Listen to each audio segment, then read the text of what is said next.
సమయం ఏకాంతముగా గడిపి నీవు చెప్పినది చెప్పునట్లుగా వీరిని అభిషేకించమని ప్రార్థిస్తూ ఉన్నారు.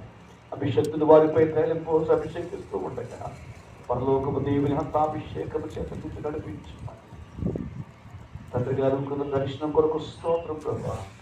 తండ్రి గారికి పిలిచిన దర్శనమును కుమారుడు మరింతగా విశాలపరచినట్లుగా దగ్గర జీవితులు మందిరములో పనిచేశారు. వారి కుమారుడు యాహాను దేశపు ఉన్నత స్థానాలు పెట్టినట్లుగా ఇప్పుడు లాంటి పరిచయం సిద్ధపరచున్నాను. యేసు నామములో ఈ మనవడు వచ్చున్నాము తండ్రి. స్తోత్రాలు తండ్రి. మహాగణుడా, మహోన్నతుడా, పరిశుద్ధుడా, అయ్యా మీ పరిశుద్ధ నామమునకు వందనాలు, స్తుతులు, స్తోత్రాలు చెల్లిస్తూ ఉన్నాం. అయ్యా నాయన ప్రభువా యేసయ్యా, సమయంలో మీ పాత్రను పడుతూ ఉన్నాం.